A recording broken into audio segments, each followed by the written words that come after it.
No one truly cares about second place. To the champion goes all the glory. If you win on Sunday, you sell on Monday. This mantra has been the foundation for entire brands, built upon sweat, sacrifice, and triumph. Lotus, Ferrari, McLaren, these brands have risen to the pinnacle of motorsport success. Even Ford, with the GT40, revitalized its entire image by toppling the prancing horse. Mazda became the pride of Japan when its 787B screamed across the finish line of Le Mans. We wear Nikes because LeBron James does. We drink Red Bull because Max Verstappen endorses it.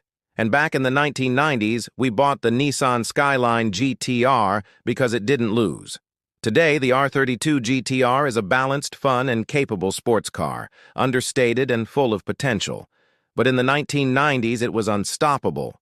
In its racing form, the R32 GT-R obliterated everything in its path. Its performance was so dominating, so colossal, that it sent competitors back to the drawing board, forever changing the rules of the game. The third-generation GT-R saved a struggling Japanese company and propelled Nissan to the ranks of the most respected names in the world of sports cars, thanks to a top-secret project known only as 901. Nissan had created a monster, and its name was Godzilla. This is how it was born. Now, I won't bore you with all the details of Nissan's earlier years. You've likely heard that story. There was a war crime.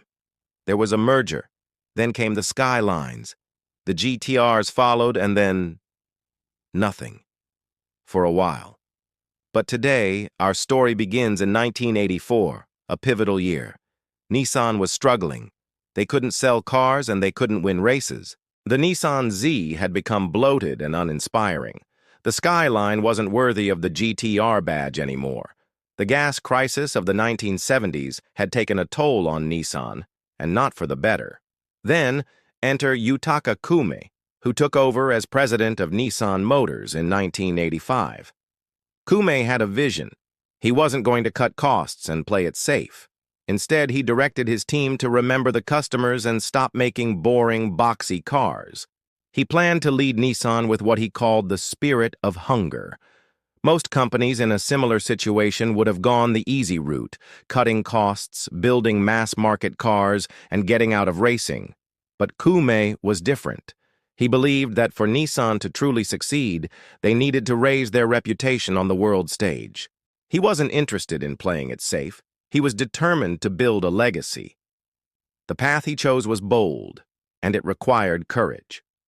Nissan, under Kume's leadership, had to prove that it was more than just a car manufacturer.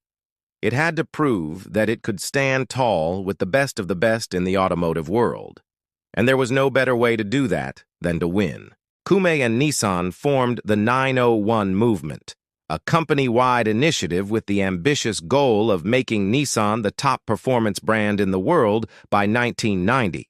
This was the moment that would change Nissan's history forever. It wasn't just about making a better car, it was about making a statement. Nissan had to show the world that it was a force to be reckoned with, not just in sales, but in engineering, racing, and performance. In 1984, Nissan's performance division, Nismo, was born. Nismo wasn't just another team in the company. It was the heart and soul of Nissan's racing aspirations. And so too was I. It was a good year for Nissan, a year when everything started to come together.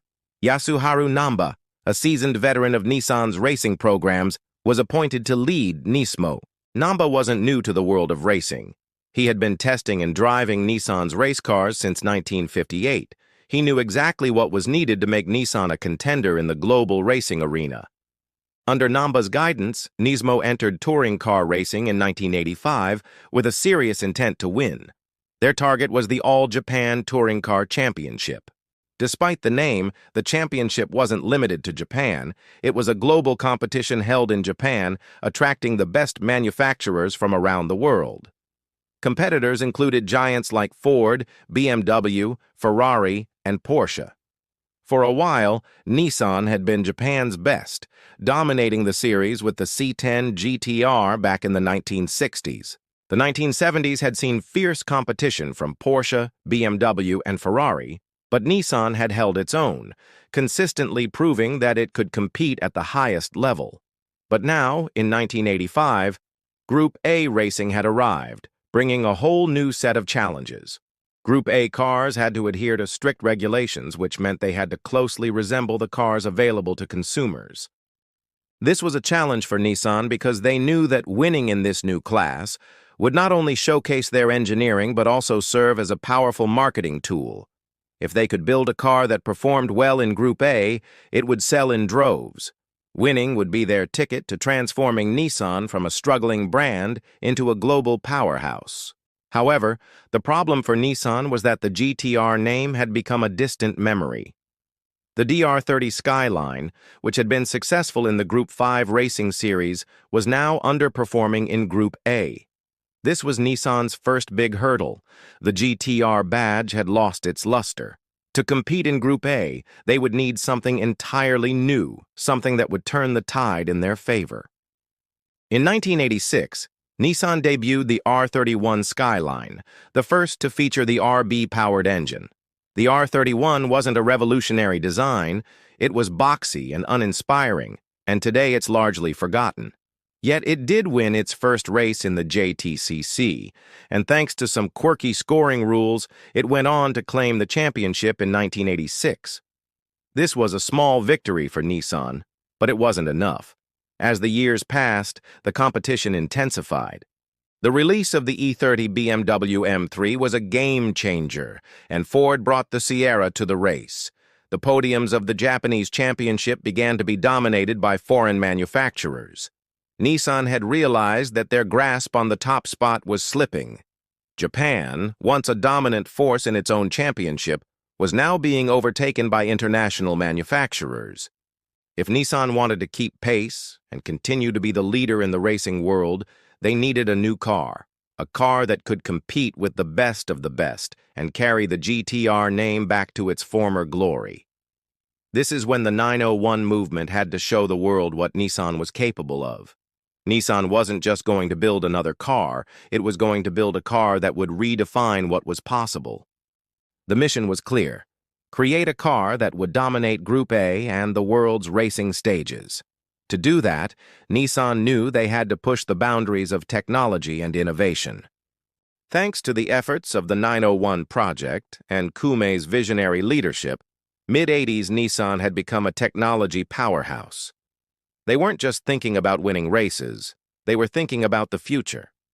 This was the moment that Nissan would push the limits of engineering and design. It wasn't just about building a car that could win, it was about building a car that would change the landscape of performance cars forever. The Nissan Mid-4, a car that would showcase Nissan's ambitions for the supercar world, was born. The Mid-4 was a mid-engined, wedge-shaped sports car that would make some fans of the NSX wonder if perhaps Honda had copied some of Nissan's homework. The Mid-4 boasted revolutionary technology, including all-wheel drive and four-wheel steering. But, tragically, the Mid-4 never made it into production. Despite its potential, Nissan decided to put its resources into the upcoming GT-R project. It was a missed opportunity, but it wasn't in vain. The technology that Nissan developed for the Mid-4 would soon be put to use in a car that would forever change the world of performance. Still, at this moment, Nissan wasn't satisfied. They knew that to truly prove their worth, they needed something more, something that would carry the legacy of the GT-R name and take it to new heights. Kumei and his team were ready to make their move. They weren't just going to make another Skyline, they were going to bring back the legend. The pieces were falling into place, and Nissan's ambition was clear. The time had come to bring the GT-R back to life. It had been 15 years since the silver and red letters had graced the Skyline, and now Nissan was about to show the world that the GT-R was more than just a car. It was a symbol of dominance, a car that could win races and change the world. Nissan had been paying close attention to the automotive world. In fact, they weren't just watching from the sidelines, they were learning from the best. And in the 1980s, Porsche was considered the benchmark for performance. Porsche's 959 was one of the most technologically advanced road cars ever made. It had everything: a sophisticated all-wheel drive system, four-wheel steering, and a level of performance that was years ahead of its time. Nissan, ever the student, decided to take a closer look at what made the Porsche 959 so special. They bought a 959, took it apart, and studied it meticulously. They weren't trying to copy it, but rather to understand what made it tick. What did Porsche do right? What made it so successful in both road and track performance? What they discovered beneath the surface was the secret to Porsche's handling prowess, their all-wheel drive system. But as always, Nissan wasn't interested in just copying what someone else had done. They wanted to improve upon it.